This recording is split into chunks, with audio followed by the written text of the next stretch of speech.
To this now. So what happens to Olympians after years of living elite sport? While the SA Olympians Association is looking to address this as one of two main matters on its agenda. SAOA is the local wing of the International World Olympians Association. The body was constituted earlier this month and already has at least 30 members. Its president, Thuso Mpuang, a Team SA sprinter from Beijing 2008, joins us now from Bloemfontein. Thuso, first of all, thank you so much for your time and for joining us. It's obviously in the first few weeks of this organization, but just tell us the purpose of it and why you guys felt that you needed to come together in this way. Thank you very much, Tony, and good evening to the viewers. Yes, it was something that we saw as a gap as Olympians because a lot of Olympians had missed opportunities because of what we have as the International World Olympians Association. So through that, we have grants and sponsorship that athletes post-Olympics can benefit from, being it mental or even psychological grants as well.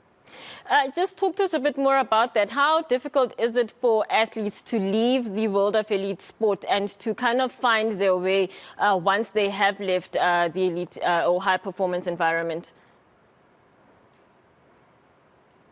Yes, it's quite a difficult one, especially if you are not really that good or top three in your event or in your sport. So a lot of Olympians post Olympics, they seem to struggle with fitting in, both with their careers after sport and also in the community.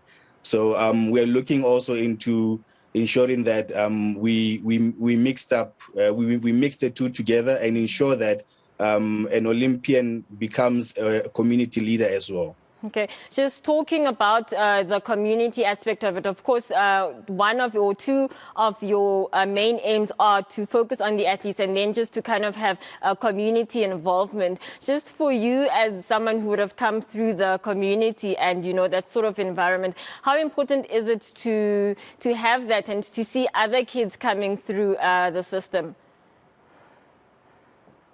Yeah, it's quite important in both ways, both for the kid and for you as an individual.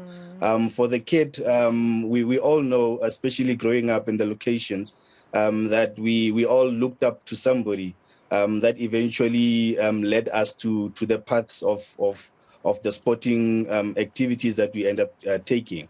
So creating mentors and creating heroes that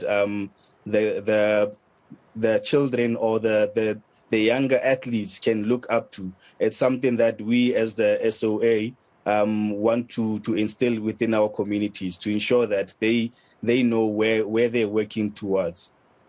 And so obviously there is an athletes commission, right, that is part of the SASCOC membership, and obviously the president of the athletes commission sits on the SASCOC board. Just for you, how will that sort of relationship work, and is there a relationship? What is that relationship? Yes, the relationship is there. We have had engagements with them already, with Thuso Mpuang as the chairperson of the commission, and also with the commission as a whole. And we have also engaged with the president of SASCOC as well, who's also fully behind us in what we're doing, and also it being part of our objectives to really support the athletes commission and SASCOC as well. And also act as a subcommittee to the SASCOC Athletes Commission, and or also providing advisory when needed by the NOC. All right, you do mention Thuso, and of course you were in Beijing as well. Just who else is part of this organization already? Of course, you did tell me that you have 30 members already. Are you able to tell us who else is part of it and who else you hope to join you as well? Yes, from that 30 members, we have a 7-person executive committee which consists of, I don't know if the name Masha Cox rings a bell.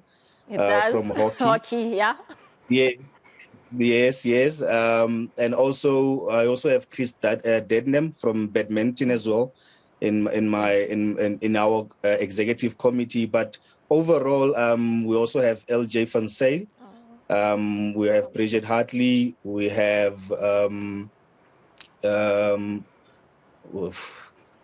I'll have to think about the other names, but we have You said that these weren't necessarily athletes who were big, but LJ and Bridget are pretty big athletes, I would say, in their sport. So that's pretty decent showing for you guys. But just maybe let me ask you about the Paralympians. Obviously, the IOC and the IPC do work together. What are your plans in terms of incorporating the Paralympic athletes? Yeah, with that, we're still waiting for the WOA. They are still engaging the IPC, but already we have already inquired about that, and the response was that they've already even started issuing the PLYs. As you'd know, for us as Olympians, it's OLY. For Paralympians, it's then PLY.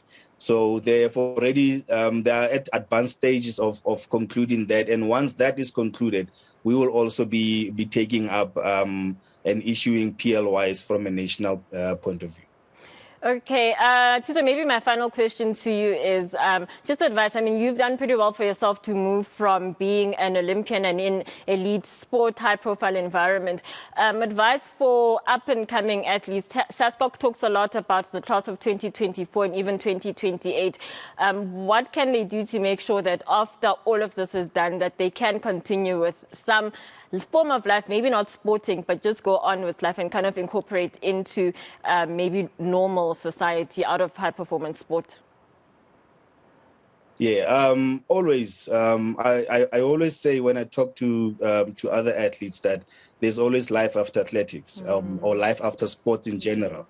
So that's what we need to try and instill in our athletes, to say that we do not think for now.